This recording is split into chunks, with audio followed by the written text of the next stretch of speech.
Good morning, everyone. Welcome to News in Motion. Today is Tuesday, May 30th, 2023. We are getting ready to head into a new month, y'all. We're getting ready to head into a new month.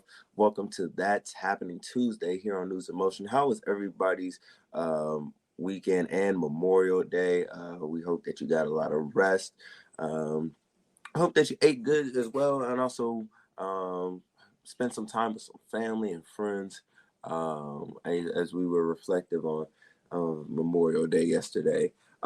Today we have a packed show for you. We of course have some headline news by none other than Miss Gail, but we also have Game Over with Kenny as he talks about the results of Game 7 of the NBA Eastern Conference Finals.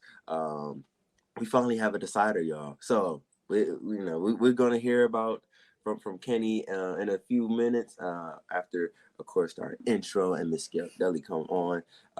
But as I see y'all coming up in here on YouTube and on Facebook, and also shout out to the podcast and audio listeners for turning those dials to Hot 97. Be sure to like this video. Be sure to share it with a few friends. And y'all know what we do here.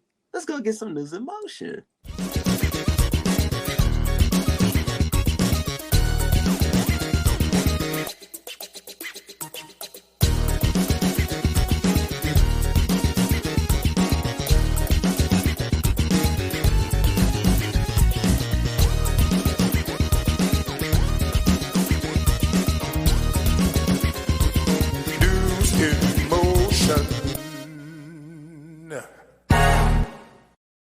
Hey, what's up, everyone? This is Gail Dudley, and it is time for News in Motion. I was so excited. I saw Jeff Payne roll up in here. We haven't been seeing him because of his working hours, but good to see you, Jeffrey Payne, this morning. He said it's been a long time. It's been long hours. So we're so glad to see that he's popping up here this morning.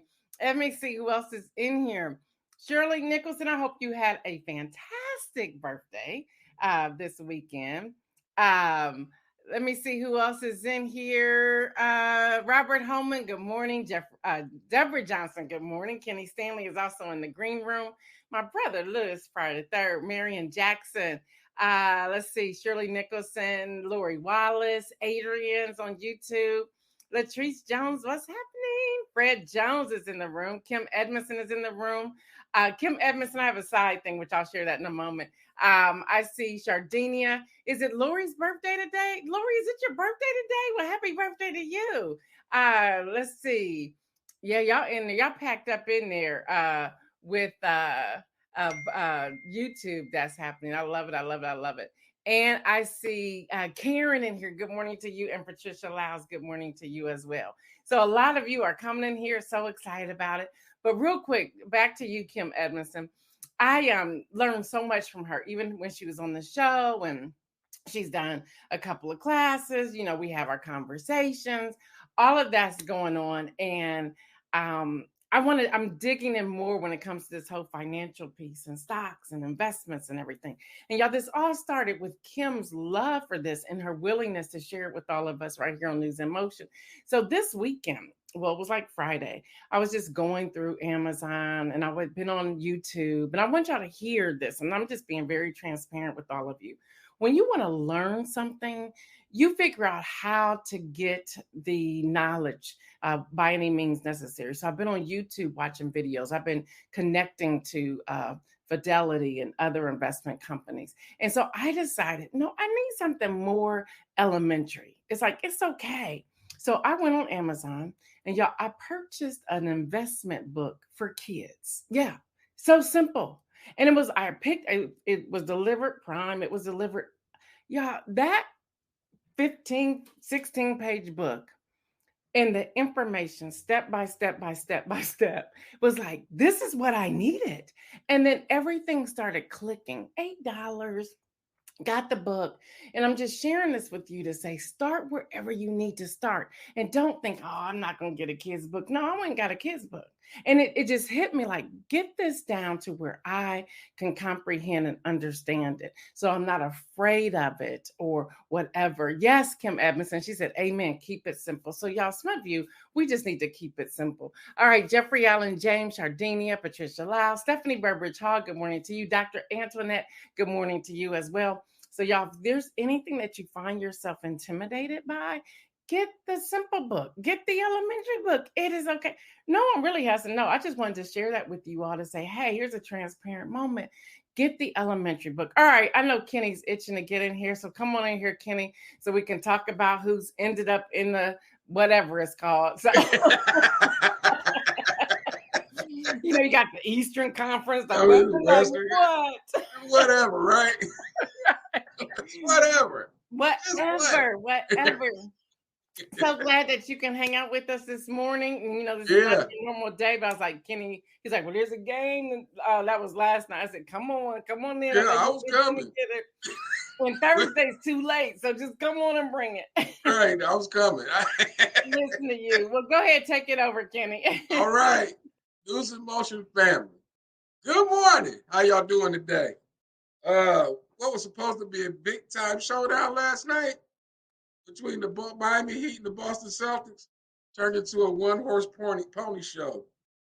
After witnessing Boston storm back from being down 3 games to none to tie the series at 3 games apiece on a tip-in shot with 0.2 seconds left in the game by Derek White on Saturday night, we thought we was going to have a blowout game last night. Well, it was a blowout game.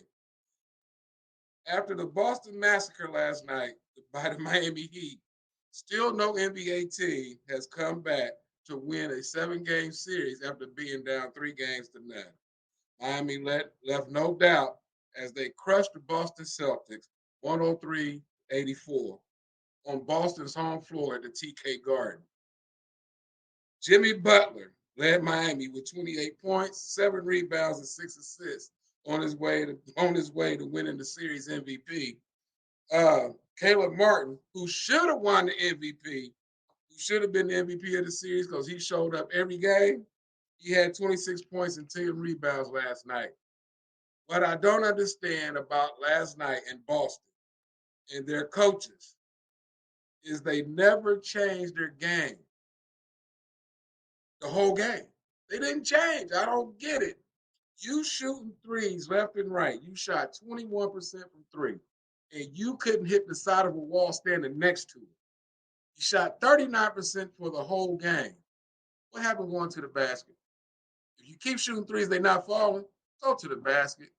Just go to the basket. I'll take a 2 all day. Keep yourself in the game, but you didn't do that last night. Jaylen Brown led Boston with 19 points.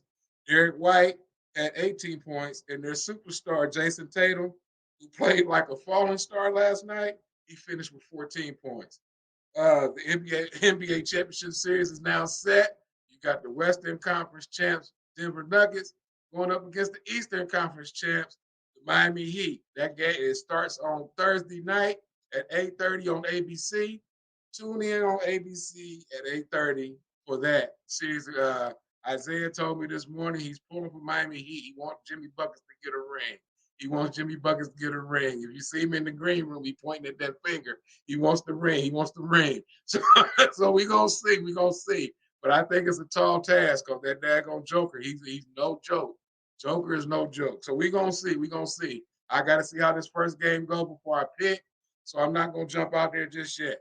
I got one more bit of NBA news, and I'm going to bring that to you on Saturday because I got to do some more digging. But there's another NBA ref who may be in trouble because of his Twitter account. We're going to have to see, but he done messed up. So we'll see. But that's sports. We're going to get back to Gail so we can get some more news. Hey, let's see what happens. Hey, listen, I said, okay. So, I'm always for the underdog, whoever that is. So Miami's the underdog. They the underdog. So They the underdog. Like, okay. But I would have never thought I would have been cheering for Miami Heat. So there's that. Miami Heat's the underdog. It shouldn't have got this far. They should have wrapped it up a long time ago, but that's just the way it goes. It's the way it goes. They played their heart out last night and beat them by 19, but might as well say 20 points. So we'll see. Well, thank you so much, Kenny, and we will see you on Thursday and then again on Saturday. All right, I see you. All All right. right, thank you. All right, so many of you have been asking me, y'all will blow up an inbox, let me tell you. And so I have the information, y'all. I have the information. So y'all know it is Tuesday, May the 30th. We just have one more day and then we're into June. But we got to talk about this deal. Is the ceiling falling? Before I do that, Dr. Antoinette would love to know your person if they wanted to do even the podcast with me, which will be a Friday, which we record that we can talk about children and financing. I would love to hear about that, stock market and so forth. And then somebody else said something. I can't find it now. Don't have time to go back through the chat. But we want to bring to you the information that is necessary. So y'all know I read it. 99 pages of the debt bill. It's a tentative agreement. It is not final. Again, it is not final. There's a House Rules Committee, just to give you a little bit of what it's going to look like. The House Rules Committee has to approve a procedure for bringing the legislation to the floor.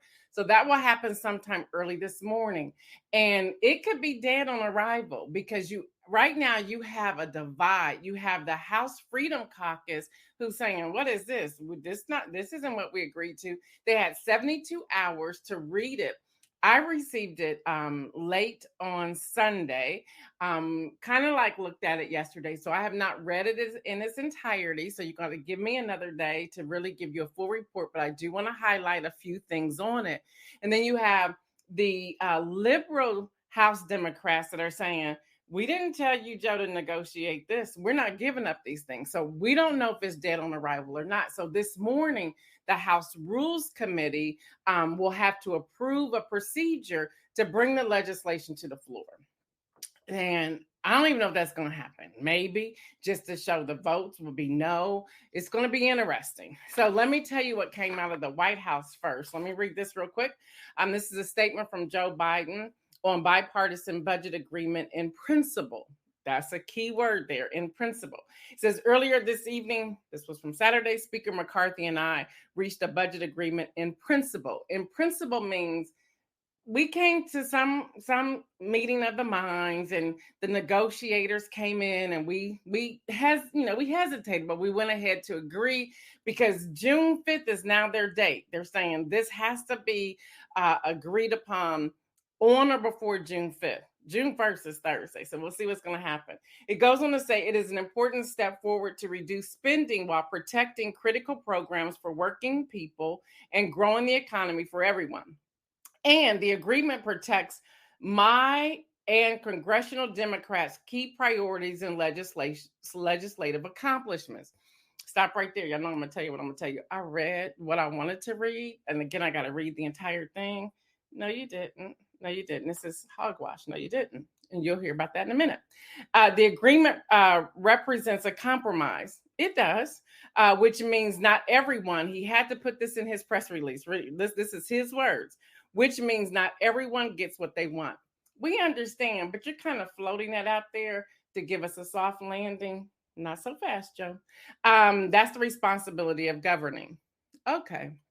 Yeah, but there's still some things you promised that we don't have yet. So I don't know if that's governing.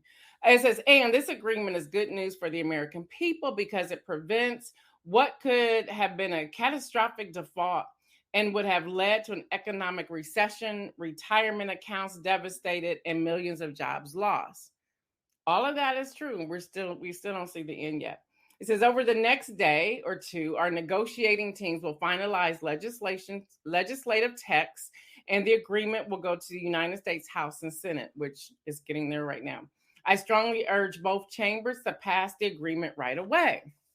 So just to give you an example of what it is so you can see it, here it is. So I don't know if y'all can see that all the way, but here it is. So this is the agreement. It's 99 pages, and I read through a lot of it, but I want to go back and touch on something.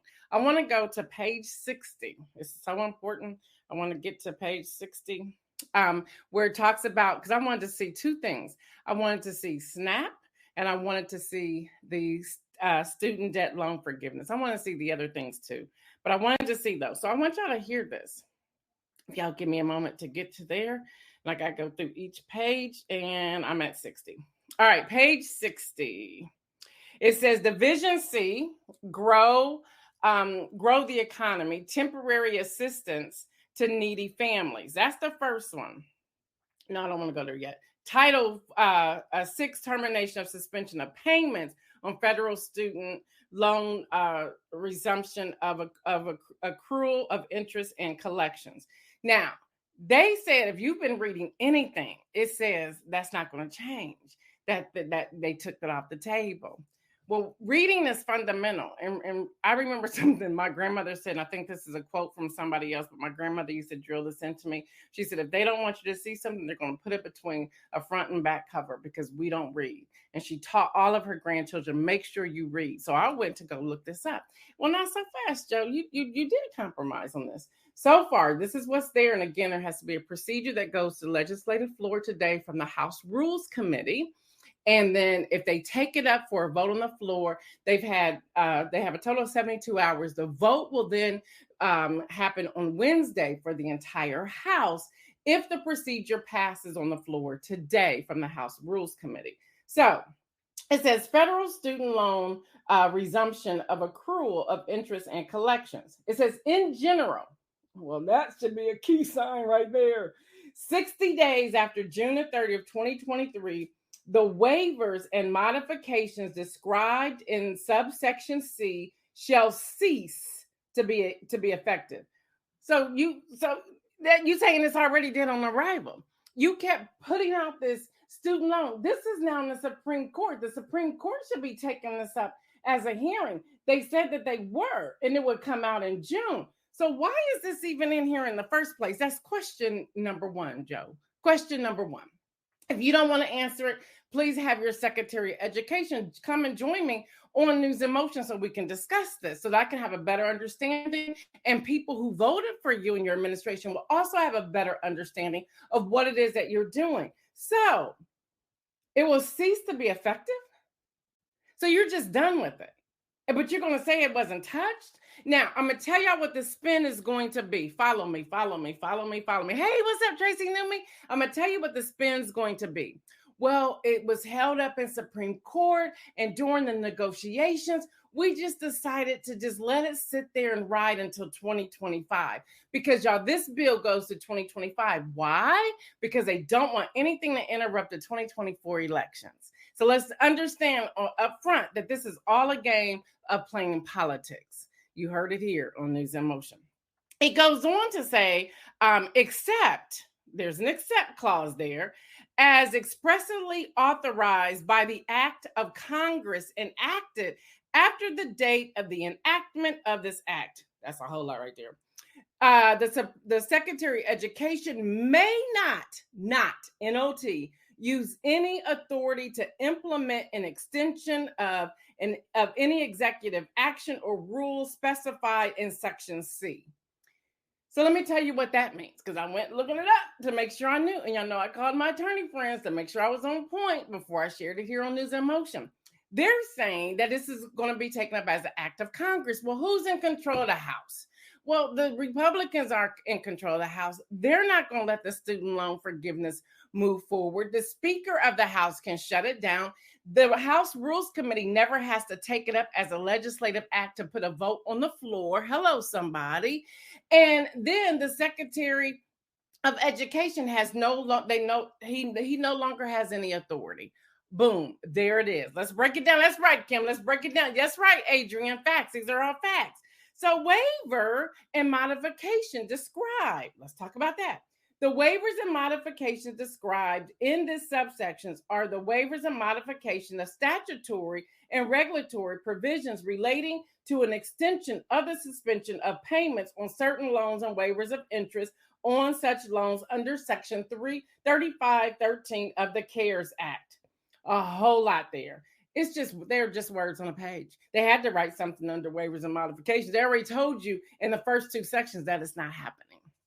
So that's that. Let's keep going. Let's keep going. Let's keep going. And then it says, described by the Department of Education in the Federal Registry on October the 12th, 2022. They're going back to when the Biden administration said they're going to offer loan forgiveness. They had to include that date in there to say, y'all talked about it on this date. This is what's happening. We're going all the way back to that date.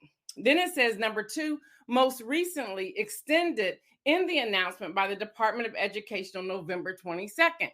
That's when the Secretary of Education came out and said something. So they lumped all this in here, and pretty much that's dead on arrival.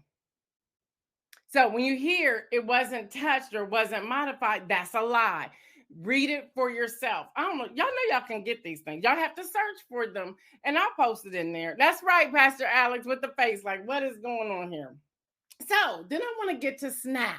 I want to get to how they're going to grow the economy and what's going to happen there and how are they going to assist needy families.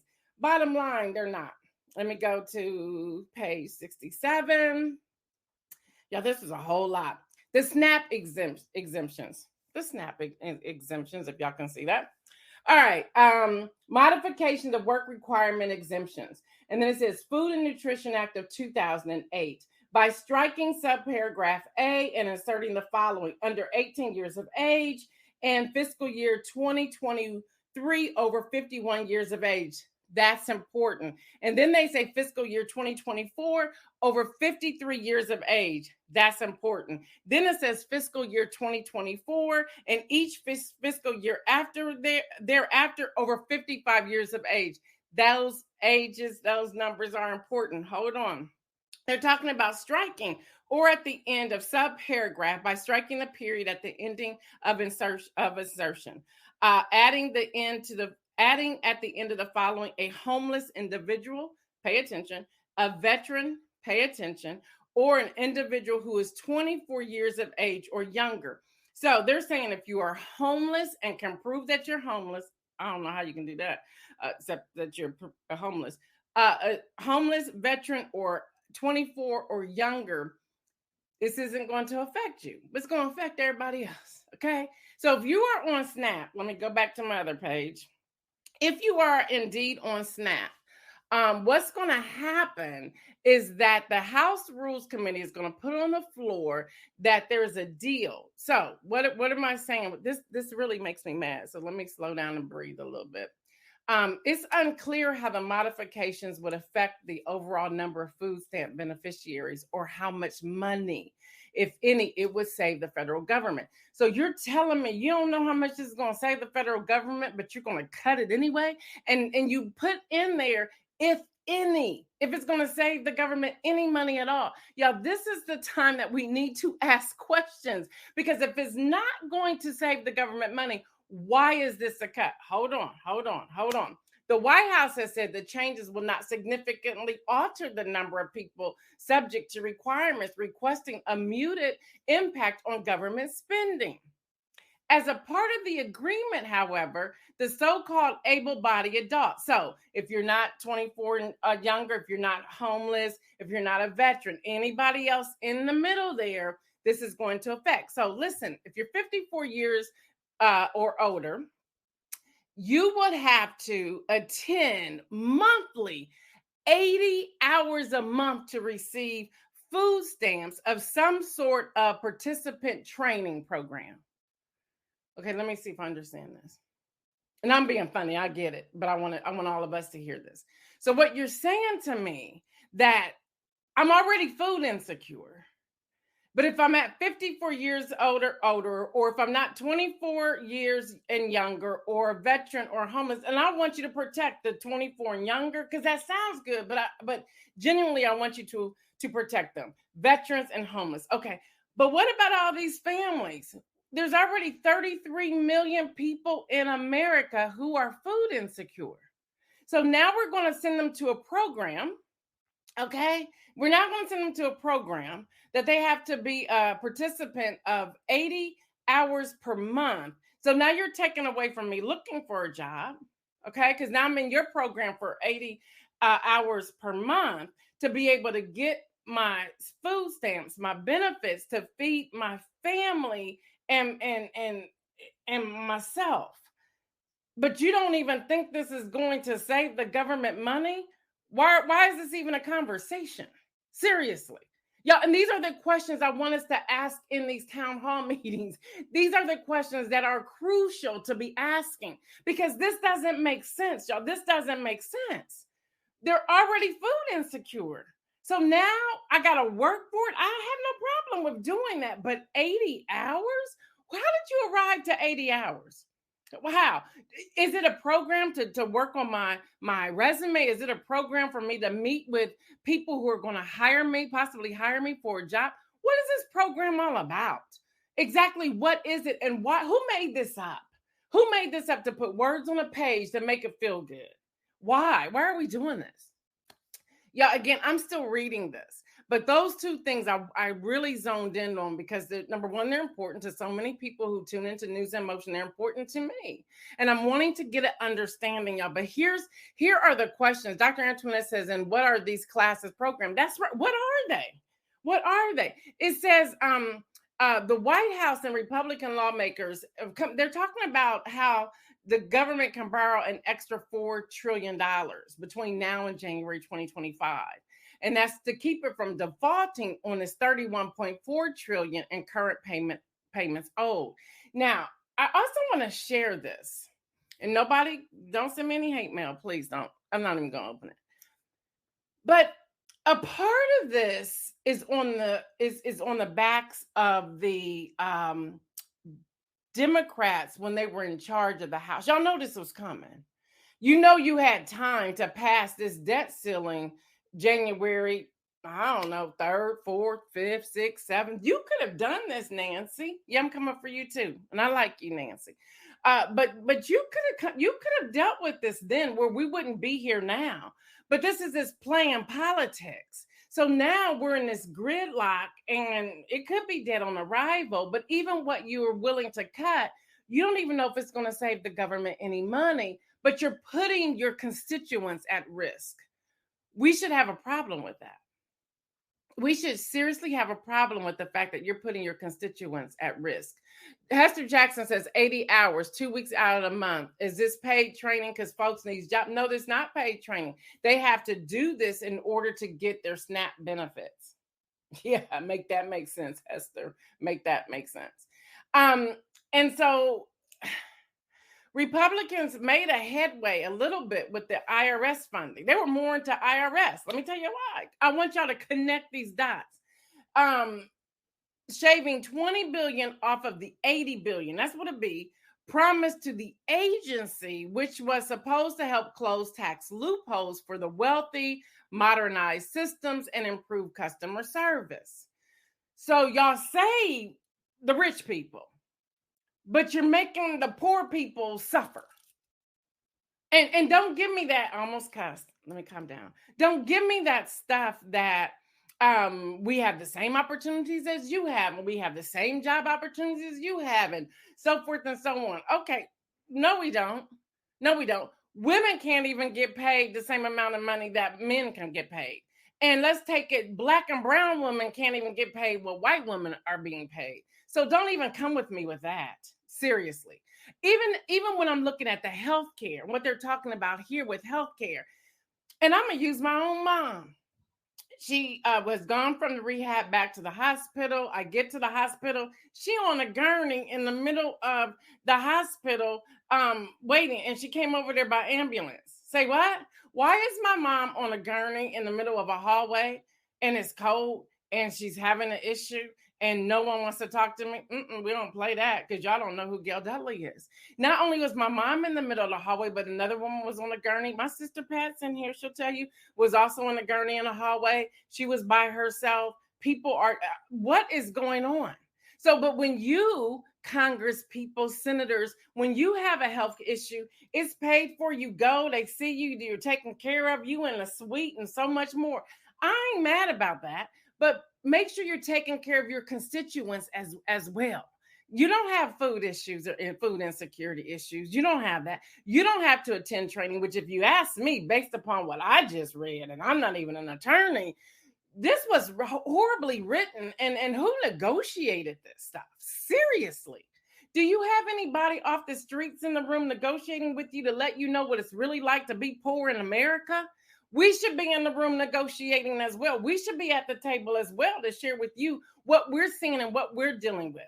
Because there's a true disparity and y'all can't even relate to what we're doing. Seriously. So y'all should be going to 80 hours a month to some program to understand laws. You should be forced to keep up continuing education.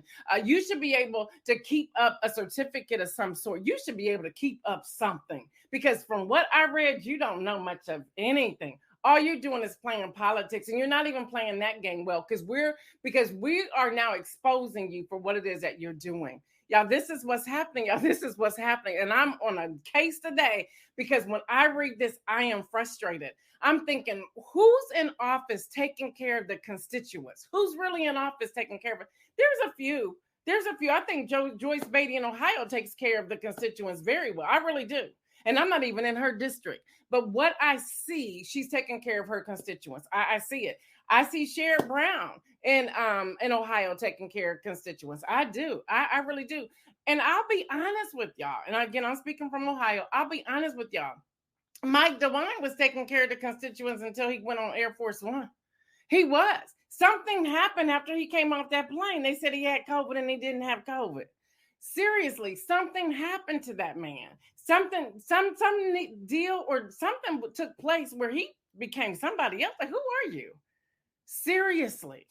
So y'all, there's so much. We cannot just let this pass us. We can't. I'm coming back to, we have to attend town hall meetings. We have to write our lawmakers. We have to be at the table. We have to raise our voices. We cannot be intimidated. We cannot be scared. We cannot.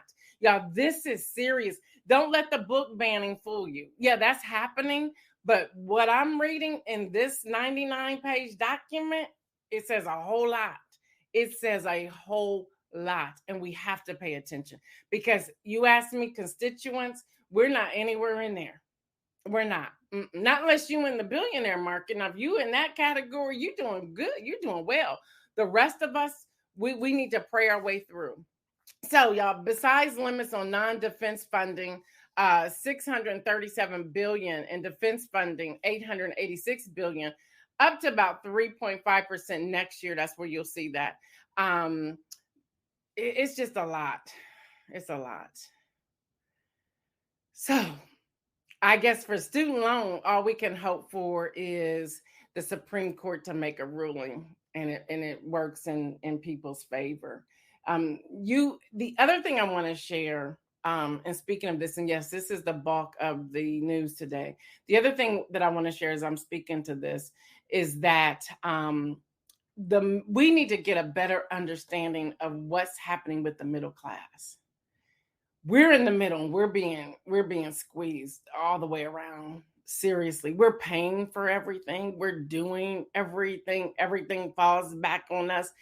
And I want to do, I can't do it right now, but I want to do something that maybe by September, when we come back after our August break, that we really look at and have a better understanding of middle class, because this is serious. This is serious. The other thing we're working on, just to remind you, and I'm trying to get an attorney to join me so that they can give it to you from the child labor laws from an attorney perspective, is to really talk about this, because y'all, this is connected to what we're dealing with right here, what I just shared with right here. Yeah. So I got to give y'all this too, and I know we're running out of time, but AP reports, and this is a quote, dozens of defendants have set up online fundraising appeals for help with legal fees, and prosecutors acknowledge there's nothing wrong with asking for help for attorney expenses, but the Justice Department has, in some cases, questioned where the money is really coming, because many of those charges have had government-funded legal representation. Yeah, most of the fundraising efforts appear on this platform called Give, Send, Go, which bills itself as the #1 free Christian fundraising site. and has become a haven for January 6th defendants, barred from using mainstream crowdfunding sites, including GoFundMe, to raise money. They're getting money for defendants who are needing $25,000, $30,000, $10,000 and up. And the federal government is saying, can that really be? Should they not have any types of fees on that funding? So they're looking into that. But I just sat there, even reading that particular article, I became very frustrated. And I said, we can't raise money to do anything. And we have someone who participated in an insurrection and they're raising that kind of money without any fees. And good question from the DOJ, who's saying a lot of this is coming from government funded legal representation. They don't get paid. So what, not from the defendant. So how is that even happening? How is that even happening?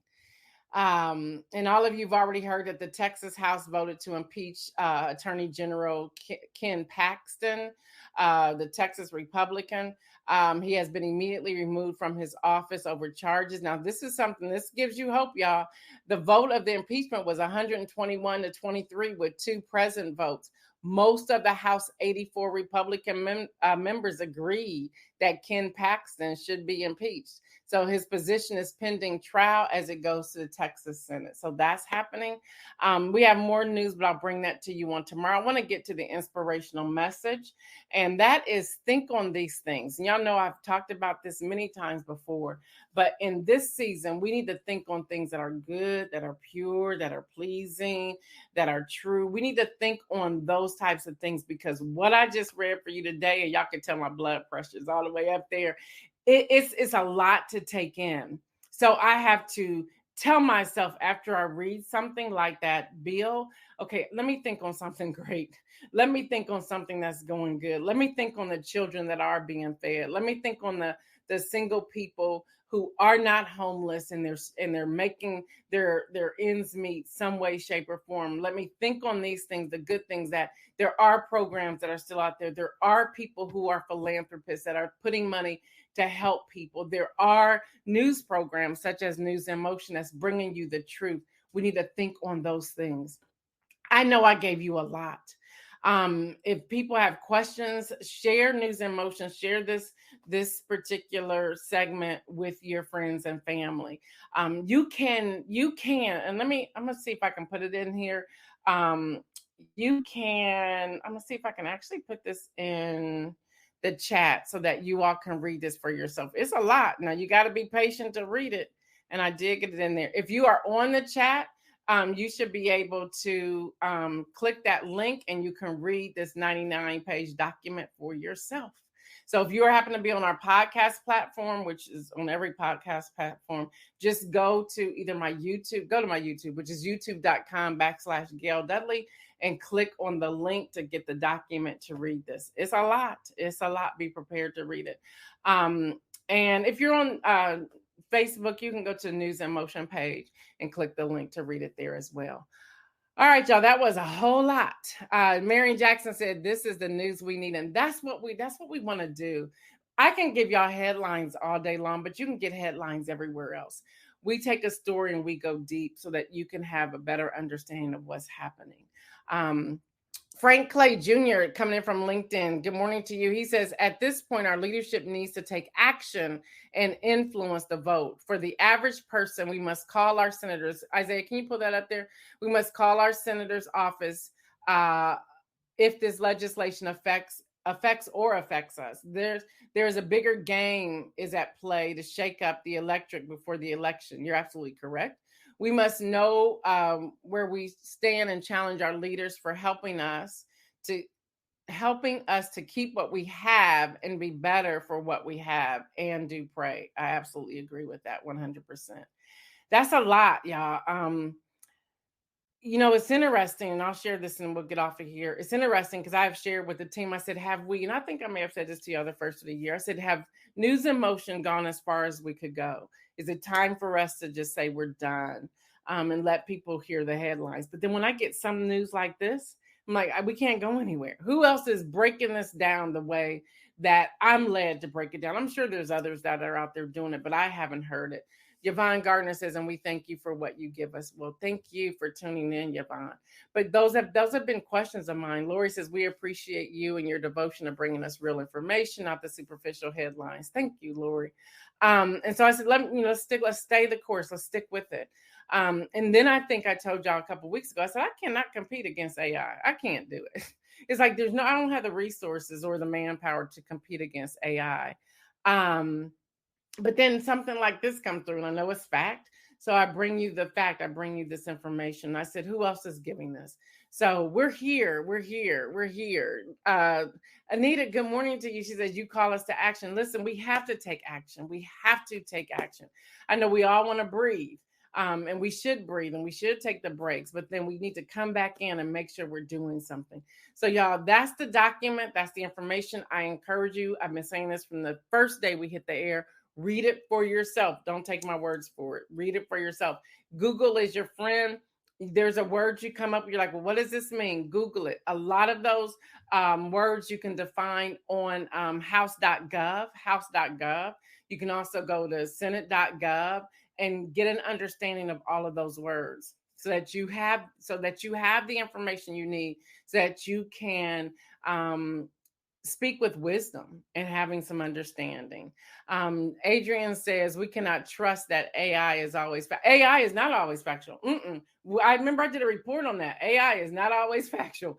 There's so much misinformation through AI, even when it comes to the political, healthcare, economics. There's ongoing warnings of the misinformation from AI. So it's not factual much at all. I think they're saying it's about, at this moment, about 34% factual. So that's a long way from truth.